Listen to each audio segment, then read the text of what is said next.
Chief Inspector, today the Home Secretary laid your inspection on NSA in Parliament. Can you briefly tell me what it was you looked at? Well, since 2003, the Home Office has had the power to certify certain asylum and human rights claims as without substance and clearly unfounded. And the object was to deter people making unfounded claims by withdrawing the right to remain in the UK during the appeal.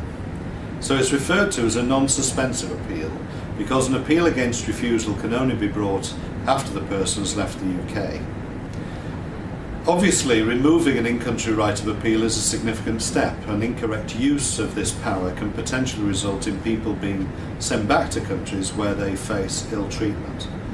Alternatively, a failure to certify an unfounded claim may delay unnecessarily the removal of that individual and result in unnecessary cost to the taxpayer.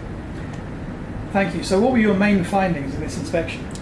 Well, we found that where claims had been certified and the applicants had been removed, this occurred more quickly than in cases where claims were not certified. We also found that the number of people who had been removed in certified cases had increased in each of the financial years from 2010 to 2013, and it constituted over a quarter of asylum removals in 2012-13.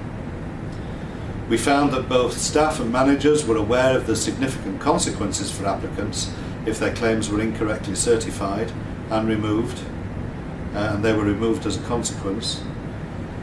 And we also found that the Home Office had decided to train all new decision makers in NSA powers during their initial training and was planning to train those who had not previously received this training.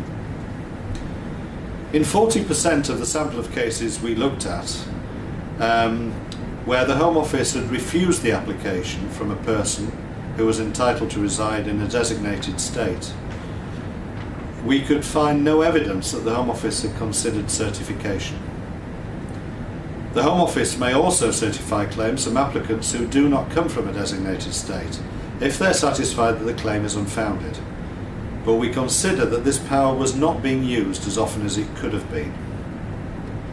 I found that 8 out of 22 people who had had their claims refused and certified by the Home Office and had been placed on reporting restrictions were not reporting as required, but had not been flagged as absconders.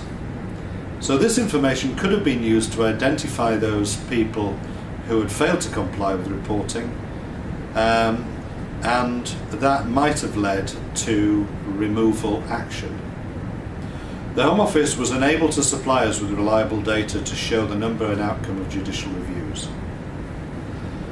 Decisions relating to applicants who are entitled to reside in a designated state, as well as decisions to certify claims on a case-by-case basis, must be approved by an accredited second pair of eyes. But we found that in 7% of these cases this hadn't happened. There were a lack of objective standards against which prospective second pair of eyes could be assessed, and there was also no formal process through which the Home Office accredited staff re-accredited staff to ensure that they continued to possess the necessary skills and knowledge to perform their role. So there was a lack of consistent understanding of the role and remit of the NSA oversight team. Complex and significant number of findings. What recommendations did you make? I made 7 recommendations in total, which included that the Home Office should make full use of its power under Section 94, that it accredits second pair of eyes against objective criteria and requires re-accreditation on a regular basis in order to ensure that decisions are decided correctly. It takes urgent steps to effectively capture and analyse data on judicial reviews in this area in order to help it improve the quality of decision making. It should take appropriate action against those who fail to report, and it should clarify the role and remit of the non-suspensive appeals oversight team.